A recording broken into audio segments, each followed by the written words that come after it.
Muito obrigada, Sr. Presidente, Senhoras e Senhores Deputados. Os Verdes apresentam hoje à Assembleia da República um projeto de resolução que visa a criação de um plano ferroviário nacional. Se os Verdes disserem que a mobilidade em Portugal ao longo das últimas décadas foi toda centrada na rodovia, os senhores deputados não estranharão, até pelo contrário, confirmarão, porque outra coisa não poderia deixar de ser. Nós temos um Plano Nacional Rodoviário, não temos um Plano Nacional Ferroviário. Isto demonstra, desde logo, as opções que foram feitas ao nível da mobilidade em Portugal.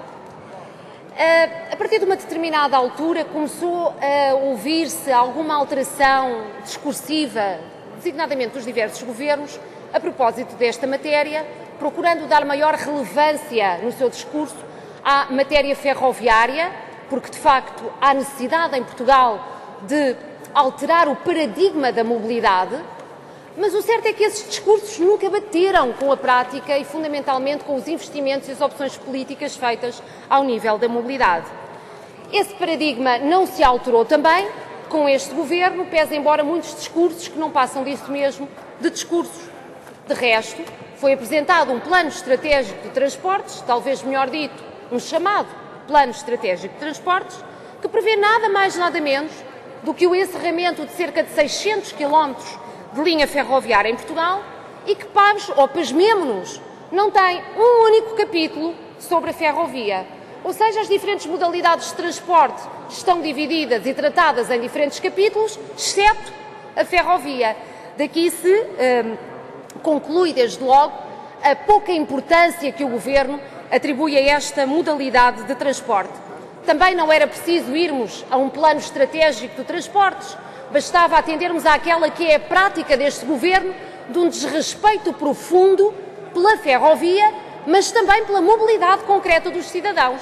Veja-se aquilo que foi feito relativamente ao encerramento da linha do Tua e veja-se o transporte alternativo que foi encontrado, o rodoviário, que curiosamente no passado fim de semana acabou. Neste momento as populações nem ferrovia nem rodovia não têm nada. Estão absolutamente isoladas, não têm mobilidade. E o Governo o que faz? Não responde e assobia para o lado.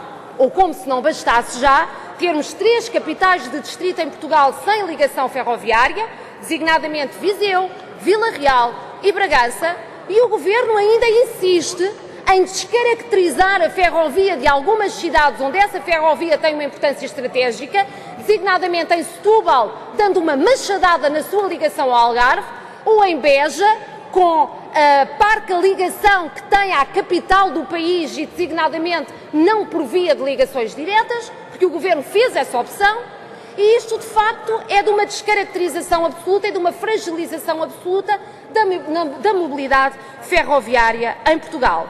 Estamos completamente ao inverso daquilo que se passa na União Europeia, que tantas vezes, para tantas pessoas, é assim vista como modelo, para algumas coisas que interessam nunca se encontra modelo absolutamente nenhum.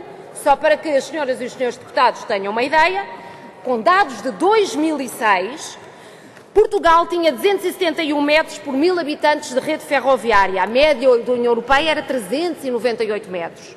Em Portugal, média de 31 metros por quilómetro quadrado, a média da União Europeia já ia em 47 metros. Mas pior e mais grave, desde 2006 até à data, a questão é que se tem diminuído quer o transporte, quer o número, portanto, a própria rede ferroviária, ela tem diminuído. Conclusão, nós temos diminuído progressivamente e permanentemente o nosso, por exemplo, transporte de passageiros na ferrovia, a União Europeia tem aumentado. Nós estamos num caminho profundamente errado ao nível da mobilidade, senhoras e senhores deputados, e este paradigma, de facto, tem que ser alterado. Nós estamos a falar, quando falamos de ferrovia, de um modo de transporte que nos dá pernas para nos libertarmos de dependência externa, que é uma coisa que nós queremos. Termino, Sr. Presidente, ao nível dos combustíveis fósseis, que tem enormíssimas vantagens ao nível ambiental, designadamente ao nível dos nossos compromissos de redução de gases com efeito de estufa, e que tem uma importância estratégica ao nível da mobilidade e da coesão territorial, designadamente até ao nível da rapidez e da segurança. É por isso que os Verdes apresentam então um projeto que visa que o Governo apresente à Assembleia da República, no prazo de um ano, um plano ferroviário nacional que se traduza em princípios de sustentabilidade ambiental e territorial. Muito obrigada, Sr. Presidente.